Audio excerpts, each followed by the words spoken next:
Ford presents Mama's Boys.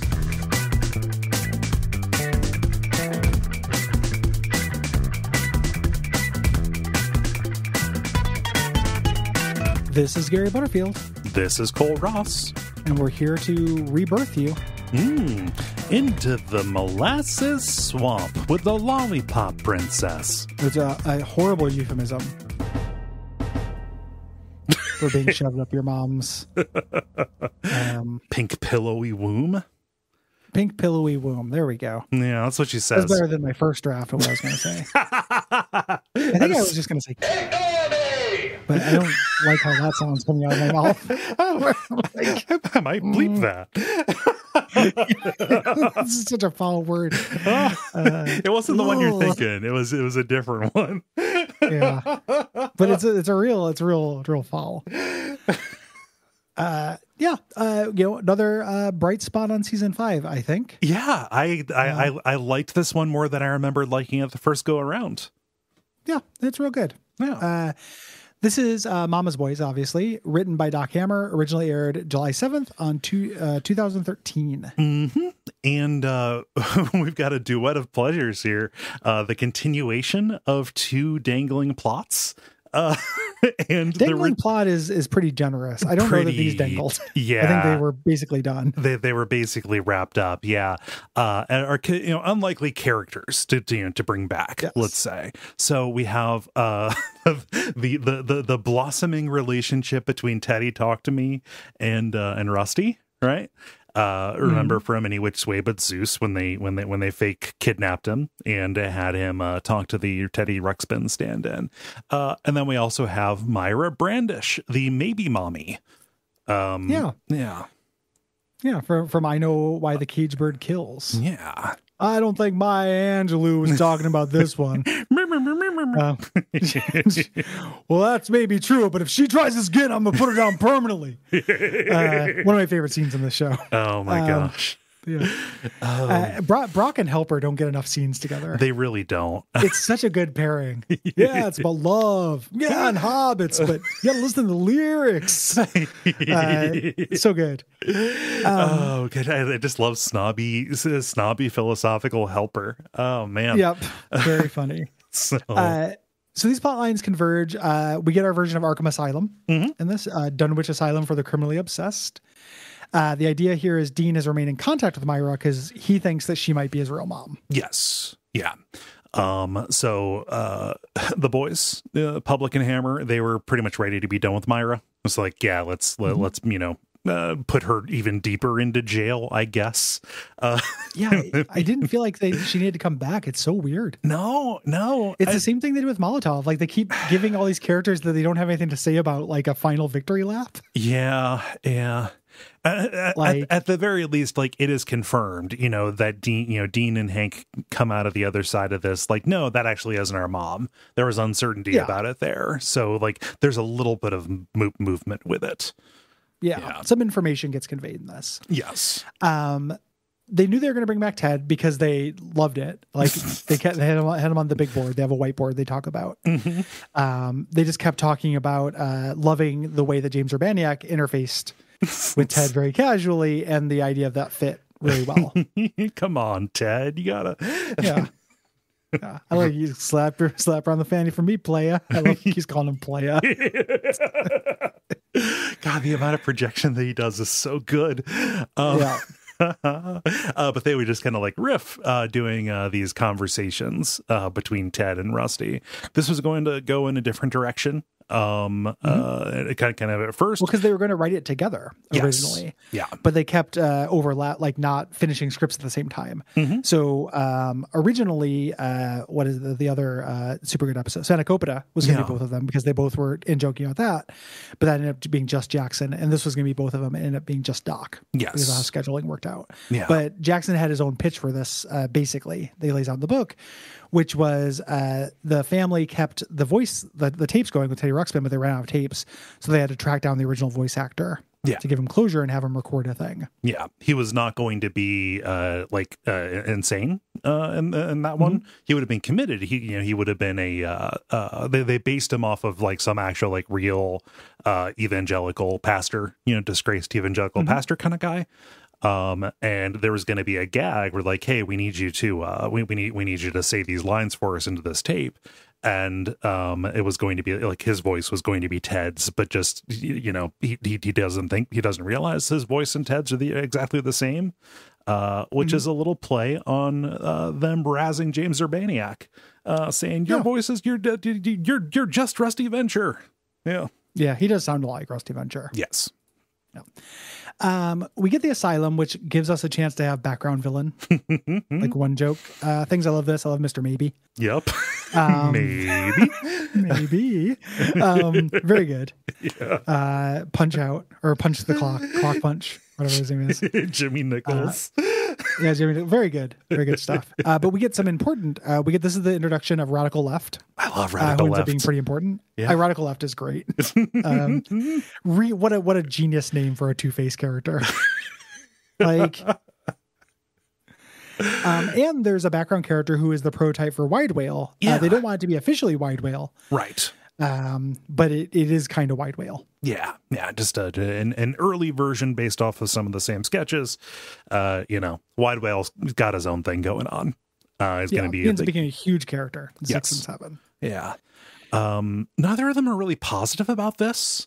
They're both kind of dismissing it. Doc wanted it to move things furthermore. I think he wanted it to be more lore heavy. In public, he thinks that like the connection between Myra and Dean was backseated a little bit too much. He wanted to kind of explore that, right? Because there's possibly something, there's something to that attachment that could be fun. Yeah. I was surprised that they were as negative on this as they are. Yeah. Also, there's a part in the commentary that drives me fucking nuts. Okay. Which is just me being a comics guy, but Doc Hammer is obviously talking about the special edition for the Arkham Asylum book that Grant Morrison did, like a Serious House on Serious Earth. Okay. But Jackson Public says, "Oh, the Long Halloween," and Hammer just goes, "Yeah." Okay. But he's not talking about the Long Halloween. The Long Halloween, nobody's like looking at Jeff Loeb's genius notes for his story. Like that guy is wretched. He's a horrible writer. Like, and he also doesn't write about Arkham Asylum. And he's just like, man, fucking A. Yeah. Why'd you let him get away with that? I don't know. Maybe they both knew what they were talking about and it didn't. I think he just wanted to keep things moving. Yeah, but it drove me nuts because it's very, very different. I'd rather he bring things to a screeching halt like it's a Guppy episode. Well, if he just said, Arkham Asylum. Yes. It's going to be a screeching halt just to do a minor correction like that. And it ends up making a difference because one of them is about the thing and one of them isn't. Yeah, true. It's not, they're not interchangeable in any way. If they're gonna do an Arkham, this is a sweet little Arkham. Yes, they do. This is one of the most inside baseball episodes. Very much so. They got called on it. Mm-hmm. Like you need to know the other 2 episodes for this to make any sense at all. Right. That never occurred to me because I know the other 2 episodes, and I can't imagine not watching Venture Brothers as a serial.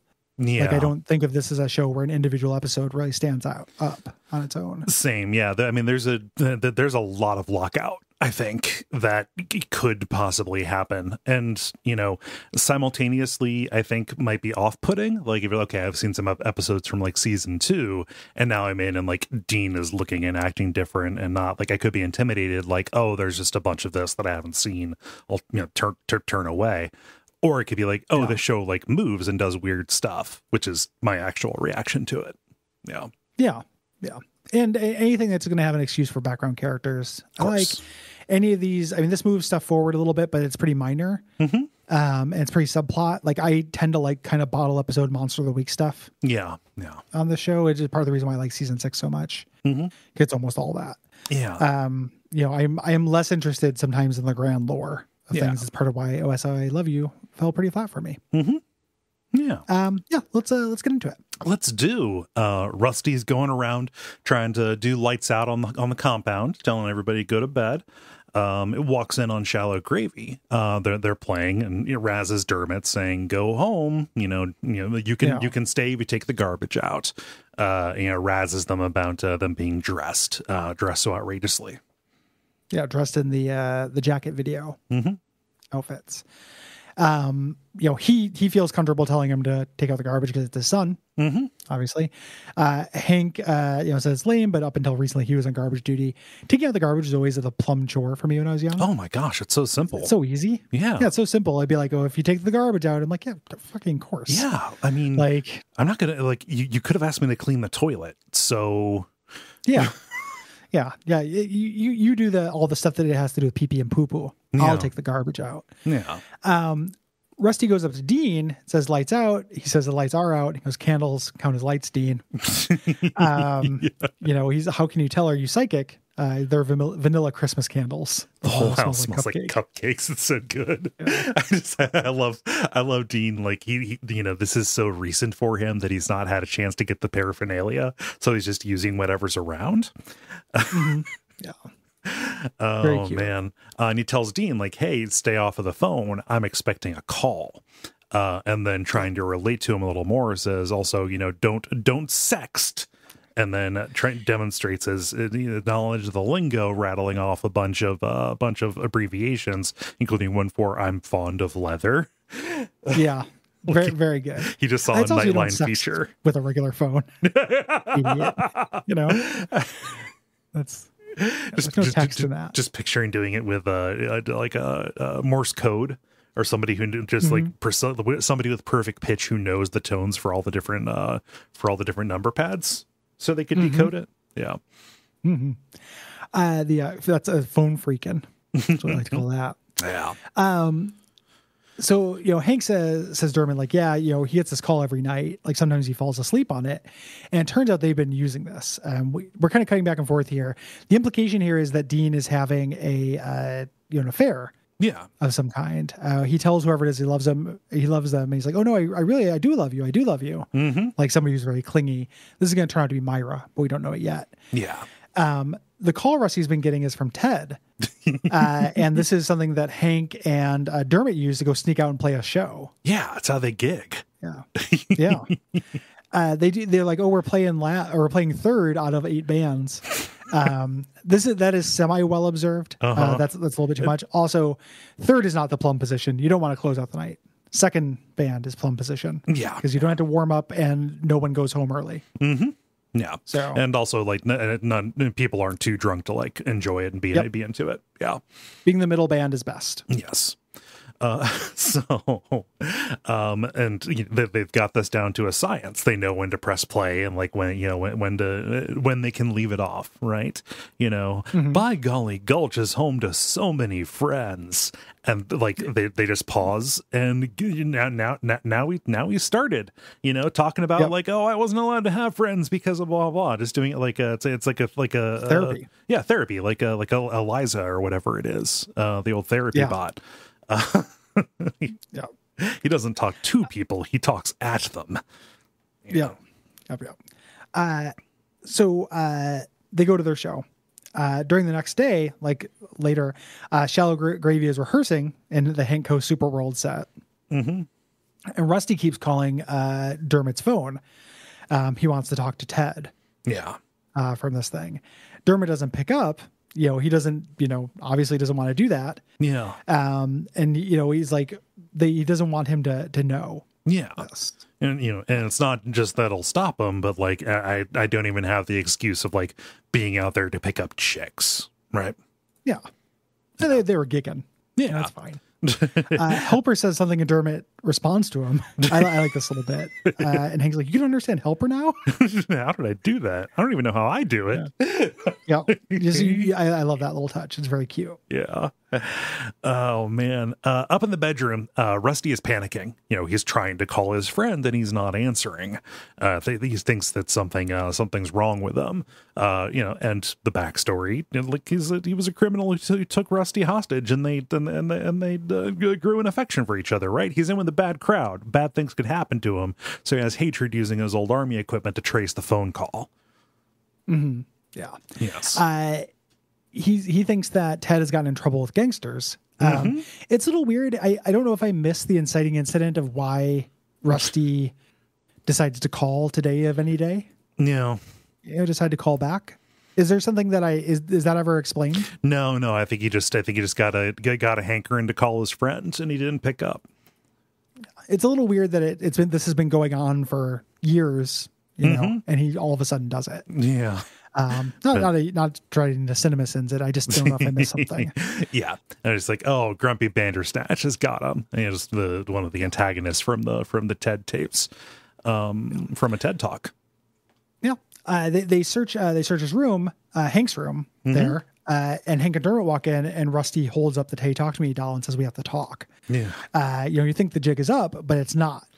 He's like, "It's my fault for putting you all in danger, falling in with a rough crowd." He's friends with a guy who had consorted with criminals. And inside this doll, I found a tape of all of our conversations. Yep. What kind of monster hides a tape in a toy? So it's his side of all of our conversations. This is maddening. He was looking for bugs, because kind of for him being kidnapped and stuff and all this weird hijinks that happened all the time. So this is the first answer that he goes to.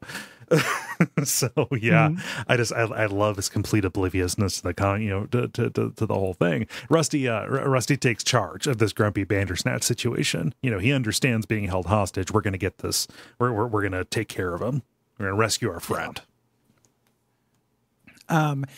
Dean walks in on Hatred searching his room. Hatred's reading his diary here, and Hatred is concerned about Dean. Yeah. In a general sense. He's like, have you been hurting yourself? Are you a friend of anorexia? Yeah. Yeah. So, or do you have another girl in your life? Again, just a kind of a continuation of the discussion about like, hey, are you cutting yourself? Where we don't find out what those cuts were. No, we don't. Either. What a weird, that was a Hammer episode too. What a weird thread. I know, right? He building something and just forgot about it? Maybe. I mean, also kind of perfectly reasonable if a young person has a dramatic change in mood and withdrawals. You might want to have scars on his arms. Yeah, and you might and if you're responsible for their well-being, you might start asking some questions. Yeah, very weird. The phone rings. Hank answers it. He says, "Bula Vinaka Beach Line." Which is a reference to an AT&T commercial, but it's a call. It's a girl for Dean. He doesn't recognize the voice. Yeah, says oh, I love you too. I need you too. Again, we get the clinginess here. Later that night, Hank and Dermot, they're upset because the entire compound's on lockdown. They can't go out to their gig. And Dermot says, "Why did this even work? Why are we doing this?" And Hank explains, oh yeah, weird stuff happens all the time. David Bowie was there and slapped a guy with invisible arms and legs. It's right there. And over there, Brock killed a guy from Dimension C, which might have been an alternate Earth. Yeah. Yeah, guys from the past are always coming to yell at my dad. This transitions into something I hate. Yep. Again, Doc Hammer is completely just reverted 21 into nothing. He's now just standing behind the bushes, fully in view, saying I'm in stealth mode. You can't see me. Yeah. This is the same guy who fucking single-handedly took all of Monstroso's troops out. Mm-hmm. He stood that thing he stood pick a toe-to-toe goddamn with Brock. lane for 21. Yeah. What is happening? Why is he an incompetent idiot all of a sudden? I could believe it a little bit when he was running Sphinx, doing things like one man doing kid. a whole G.I. Joe thing. Yeah. But here, though, he's saying, you can't see me. Yeah, it's so stupid. Yeah. Not stupid like the right. I mean, he's making the character so stupid. Mm-hmm. It's very frustrating to me. Again, talked about it last episode, but I'm going to hammer the drum when I see it. It's one of the things I like about the show is that it moves and characters develop and stuff. And season 5 is just about sticking toys back in the box, it feels like. Yeah. A big bummer. Mm-hmm. I do not really like 21 in this episode. I don't get it. Yeah. But he's here. He's overheard the concern, and obviously this relates to a toy from the 80s, so he knows everything. He says, "Hey, I can help you. At the end of this, you will become men." which is just a lead into an easy joke.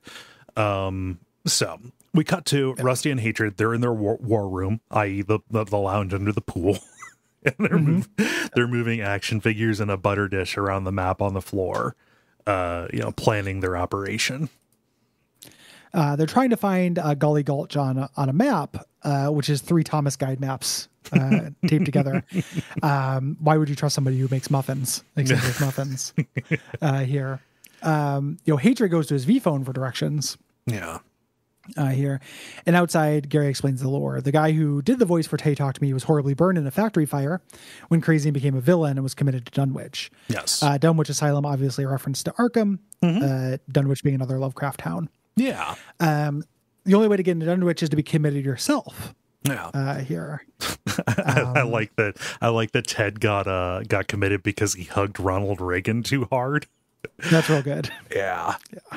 It reminds me, I've been rewatching a review in the second or the first season. One of the reviews is just meeting the president, and it just shows him getting hate tased. It's like 2 stars meeting the president. That is also the one that has babysitting half a star, and it just shows a search party. Yeah, and that's it. It's so good. I love how the intro changes each season, showing more him being a genius, brilliant show, being a genius, and he's in a wheelchair like Stephen Hawking. It's an absolutely brilliant shoulder parrot, 5 stars. No elaboration. What a brilliant show that is. God, it's so good. The fact that my wife would leave me for somebody capable of craving a MILF. Oh man. But they're like, okay, we're gonna go do this. We're gonna go find Ted. Gary and Dermot go to do a Go Team venture, but Hank can't throw in on it because it's too watered down. Yeah. Hatred pilots his hover tank. He's following the directions from the V phone, and the route is constantly recalculating because they're floating above the road. They're not on the road. Yep. So they park at a rest stop and continue in the Jeep. They got Nutty Buddies. I think of Nutty Buddies as a Little Debbie's snack of peanut butter wafers. Yeah. In the commentary, they imply that it's dairy. They imply that it's, I don't understand. Like, cause like they made it sound like it was like a shelf stable ice cream product or something like that. Yeah. Maybe you wonder if it was like a different thing. Like maybe it's a New York thing. You'd always think of a Little Debbie Nutty Buddy. Yeah. Nutty Buddy wafer bars. Nutty Buddy right now. You know what? I was at the grocery. We've got a big snowstorm coming up. I was at the grocery store picking up supplies ahead of time, and sure. I just about got a box of Swiss cake rolls because they were there. Didn't want them in the house. You know, if it was a vending machine and I saw one, I'd say fuck yeah. I don't want a whole box of them, but I almost did. No, they go down too easy. I watched a friend eat oatmeal cream pies. Oh God, like 2 oatmeal cream pie meals. Oh, there's no structure to those. You do you just roll those up into a tube and swallow them like a duck. Like a duck, yeah. They just go into you. It's almost like you just touch them and then you absorb them. Yeah. You know, they come in through your finger. Little Debbie, all blood on her hands. Oh man. So they're trying to get the boys are trying to get committed. So we see this the drill tank, the Venture drill tank, emerges from the floor of a bank, and they jump out. We are insane criminals, and this is all great. Oh, I love it. 21's the Viceroy. Not super great. Dermot being flying sidekick is wonderful. Hank being Enrico Matassa, which both words mean Hank. Yep. And then Crime Robot, the robot they programmed to think only about crime. Think only about crime. Roast Beef just wants to go to the moon so he can think about writing code. I love it so much. It's so good. Crime Robot. Yeah. And so they're really playing up how obsessive they are, and as they're being carted away, Gary says he cites the guild bylaw saying we're clearly out of our minds and obsessed. We can don't take us to jail, take us to Dunwich Asylum. And they assume that the Viceroy and Enrico Matassa are the main guys, and they assume Crime Robot and Flying Sidekick are the sidekicks. So Hank and Gary are taken to the asylum, and Dermot and Helper are taken just to county. Yeah. Security. We cut over to Dean. He's in a meeting room, like a steel meeting room. Something's weird. He's dressed in a suit. His hair is all done. He's holding his little posies. Security guard, which is John Hodgman. Yep. Weirdly enough, like he was still around. Yeah. Says, she really loves you. I love you. We all love you. He's, thank you. And she is brought in. It turns out to be Myra. Yes.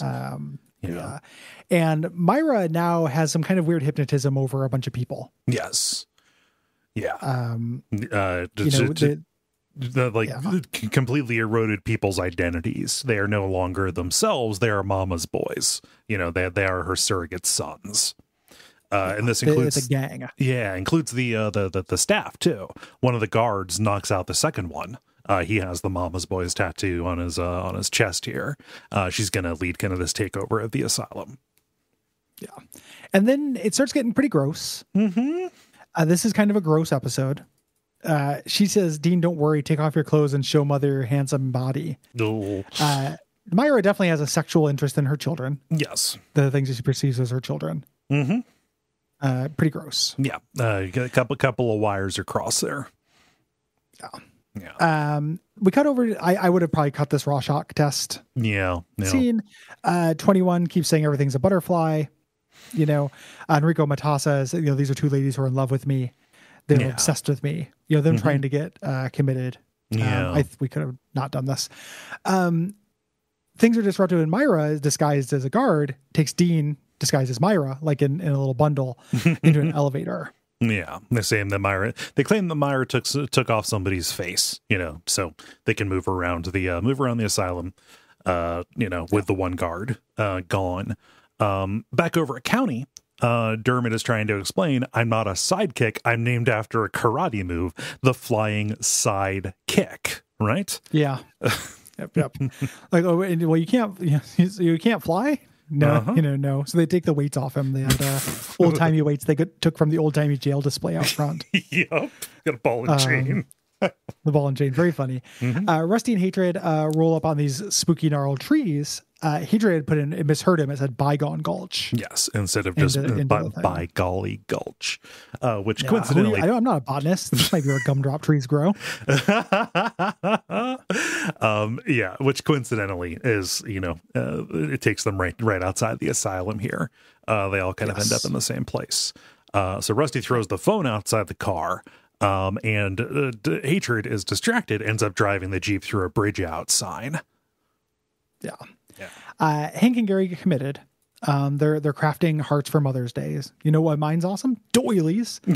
And the table there with Radical Left, who is a mama's boy, and Teddy, who is a burn victim. Yes. And also a mama's boy. So I looked Cuckoo Clock, which is a punching clock crazy man hybrid. Doing a lot of work with that name. Yeah. So I love it.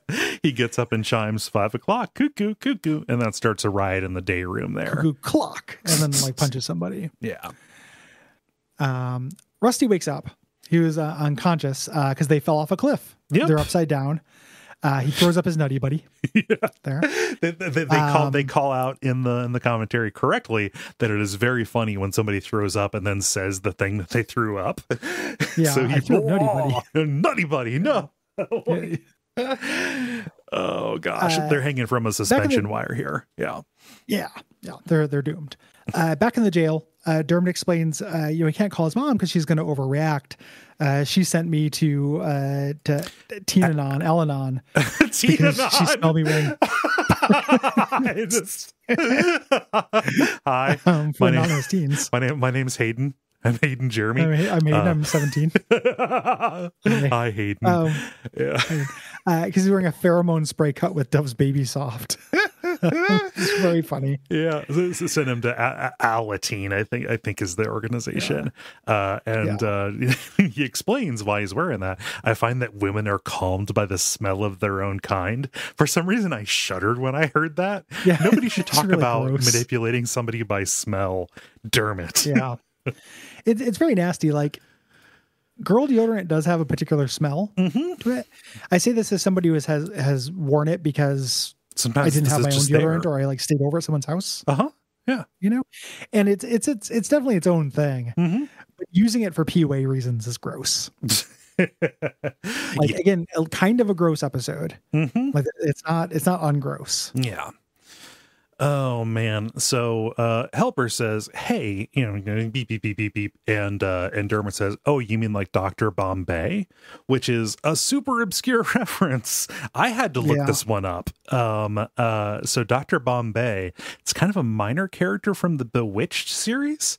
He is a doctor for witches, i.e. a witch doctor who you call them just by thinking about them, scrunching up your eyes, and so he does this, like he's scrunches out and calls for help, and Dr. Orpheus emerges through a portal, putting a cop, the cop on duty to sleep.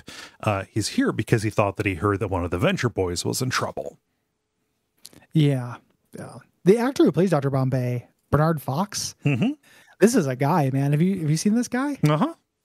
He's a guy that is a type of dude they don't make anymore. He looks like he'd be one of the parents from Willy Wonka. Like there was a secret seventh kid who like jerking off too much or something, like some other 60s vice. And then this parent is like, well, Johnny jerks a lot, doesn't need your chocolate balls, Wonka. Oompa loompa dinkity yank. What do you get when you give your a yank? when you turn your own crank. Rubbing the head can feel quite nice. Oh. If you do it in a day more than thrice. Oompa loompa doopity goo. Yeah. Who's to blame? The magazines and TV. Blame it on the hormones. Testosterone. Oh Jesus! Yeah, no, he's got a real. It's a very different version of it, where instead of Augustus Gloop falling into the chocolate river, just a bunch of little kid jerking off into it. His face looks like the girl from The Exorcist, like when she's masturbating with a crown or the cross. Yeah. And just Gene Wilder be like, "Oh dear, don't, no, stop, don't jerk off into my chocolate river." Hey, Charlie, remember when you asked me how a gun works and builds up pressure? And he just points at this kid's dong as it shoots rope into the chocolate river. Oh, no. Oh, if you're going to do it, at least do it in the white chocolate river. The Oompa Loompas just were like, God, not again. Why do they keep bringing these jerk-off kids? He's just trying to find the right one to gift his factory to. Yeah. Don't send him to the taffy pull room where they sent Mike TV. They pull taffy. Yeah. God damn. Man. I forget. Oh, no, you were talking about Dr. Bombay. Okay, there we go. Bernard Fox. Okay, when you just walk it back. Yep. So he contacts for help with his mind, and Orpheus pops up. Yes. Putting the cop on duty to sleep. He felt one of the Venture Boys was in trouble. Right. This has that weird, like, we've known this forever.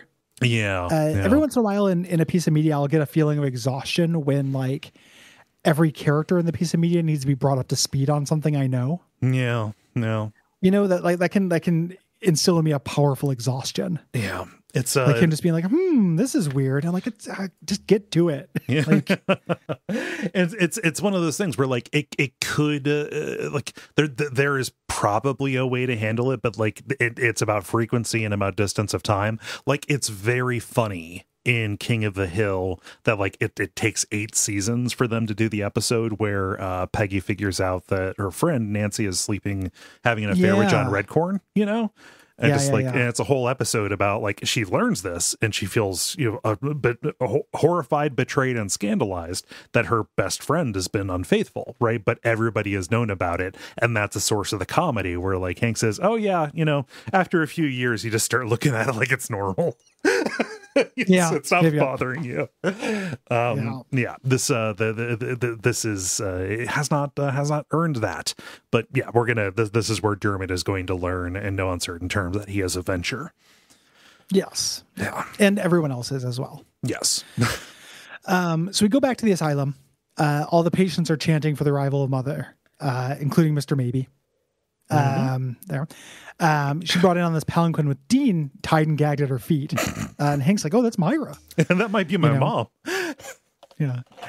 Myra asks Big Time, another clock villain, to return her to the day that little baby Dean was born. And then says, maybe, man, would you put Dean into my pink pillowy womb so I can finally give birth to him? He goes, maybe. I love Maybe Man so much. Yeah. But putting the lie, you don't just hate when John Hodgman voices a character. This is a good. That's true. It's a good turn. It's a funny thing. I just love the idea that his power is just saying maybe. Yeah, just leverages just leverages uncertainty.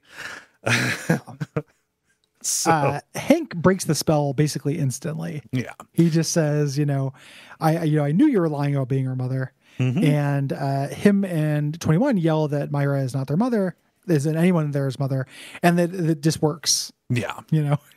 Her hypnotic hold is incredibly weak. They do this by basically just quoting the wall. She's not mother. She built the wall. And everybody remembers who they are. Ted remembers that he's Ted. He's been talking. He speaks entirely in the soft Ted voice.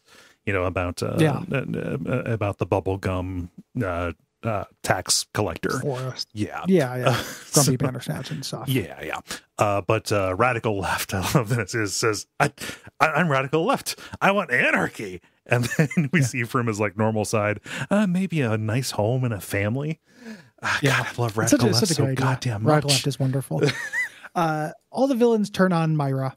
Yeah. So we get to see, all these kind of villains. We're going to see more of them in a fight, just kind of barely. I'm sad that Mandoon doesn't get a lot of play here. We barely see him in the background. Yeah, he just gets his little background gag there. So from the auditions in Bright Lights Dean City, we have Giant Indian. Their word, not mine. He's here. He's been committed.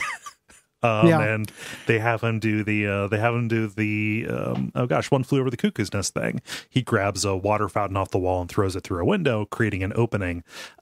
This kills me.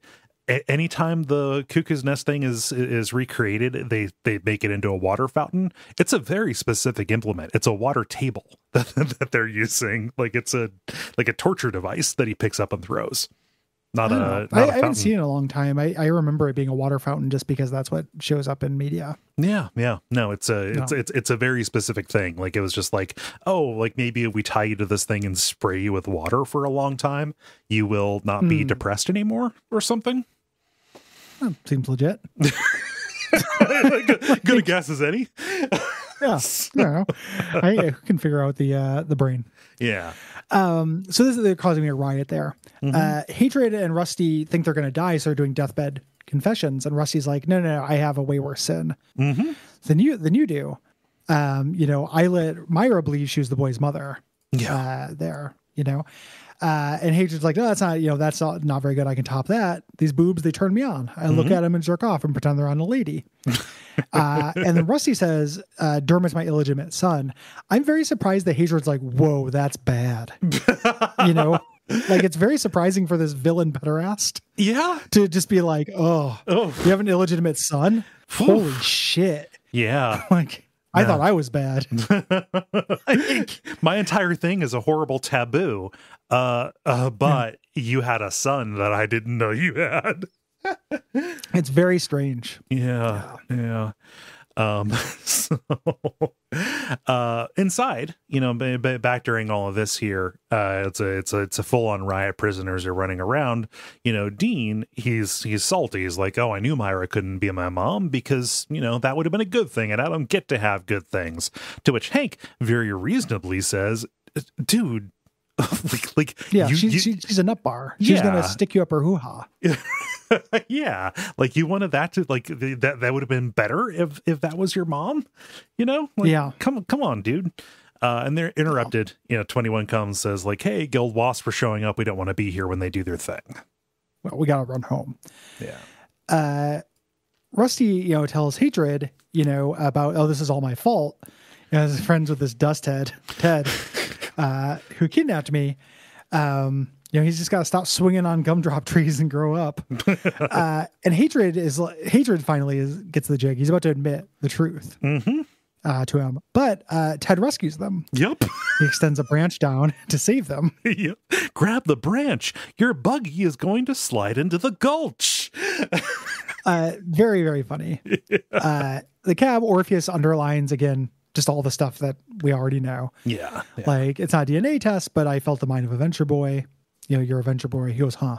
Yeah. Back in the ravine, Teddy tells Rusty that he loves him, but he's got to return to his ladybug. And I love that Rusty just feels like this is just a continuation. Uh-huh. Everything, he's just like, thanks, pat ladybug on the back for me, playa. Here. He's like, what were you going to tell me about him? Rusty Hader goes, that he was a burn victim. And then Rusty's like, I know that nose. Like, it's a really good delivery. User Maniac does really good work in this episode. He did fantastic work. Just like, this is your best friend. I know you haven't seen him, but geez, dude. Yeah. I know. Our post credits, we show the breakfast table. Everyone kind of explains what happened. They're all reconvening, and Hank says, I can't believe that you let Myra believe she was our mom, and he's like, yeah, I know, like I was using her for daycare, and I kind of needed more than that, needed sex. Dermot leaves. He doesn't want to hear about Rusty's sexual exploits. And confronts him. He goes, later, Dad. And leaves. And then we cut on that. So. Yeah. Little weird that he's so casual about finding out who his father is. But it's fine. It's a weird thing where, like, I like this episode tons in a vacuum. Right? It's one of the things where it's actually not for the reasons that their producer thought it would be, but it's worse in the context of the show. Like, it's worse because of what it does to 21. It's worse because this major lore bomb about Dermot more or less goes away. Like, Dermot leaves during season 6 and comes back for one episode as an OSI agent to, like, give him a goodbye. But they just lost interest in Dermot, which is fine. But they're doing all this kind of, like, work with them and setting up these interesting situations that are not really going to get paid off. Yeah. He doesn't become a part of the family. He still is a satellite, right? Yeah. Yeah, no, I agree. It is those connections. It's really glaring what happens with 21 here. The reversion on him is it's pretty egregious, I think. Yeah. I don't like it. It doesn't make any sense. Yeah. But I loved hyper competent 21. Yep. Like him coming back in season 4 with the blades and being, giving Brock almost a run for his money and a fight and everything, like all that stuff I thought was super cool development. Yeah. His his development after losing his friend, it's like 24 never even happened to him. But like the good stuff is really good. We have James Urbaniak doing amazing work. We have like really funny gags. Like, this is, laugh out loud in a lot of places. So kind of confusing. There's like a 1-to-1 correlation for me with Venture Brothers episodes I like where they introduce a bunch of dudes. Like, like the auditions for the Revenge Society or Tag Sale, or basically anytime there's just going to be a parade of pun name villains. It was the best part of OS I Love You. And part of why that sucked is that they killed Tank Top and Shuttlecock. Shuttlecock is so good. Like, just an astronaut who uses a badminton racket. It's so stupid. It's kind of like it's the thing that they know how to do best. It's a superpower, and it's not just Jackson. Like, this Doc coming up with these too. Even though it's weird because I don't know who came up with the ones in this one. They talk about Jackson talked about Wide Whale being his, so it's hard to tell where the collaboration comes from. In this. But it's a good. This is a bright spot on season 5, even if it does sit weird in the status of the series. Yes. It's also the last episode we're going to get to before we're in kind of a full steam ahead for macro plot stuff, basically through the first episode of season 6. Yeah. So for as good as Bot Seeks Bot is, it is, the hunt for the guild, the Devil's Grip, and then, and obviously all this in Gargantua too. Major stuff moving forward until we get to the reset in season 6. Looking forward to it. I've only watched all this in Gargantua 2 once. So I'm looking forward to watching it again. So thanks everybody for listening. We appreciate you. We'll be back next week with Bot Seeks Bot, another episode I remember being very funny. And yeah, if you like the show, go to patreon.com/duckfeed.tv. Leave us ratings, reviews on Apple Podcasts or Podcast Addict. Tell your friends. Please do. If you have thoughts about season 5, go to duckfeed.tv/contact, select orb, and write in about those. And we will compile responses for the season 5 wrap-up episode after Gargantua 2. And until next time. Go Team Venture. I'm not going to do it. Too watered down.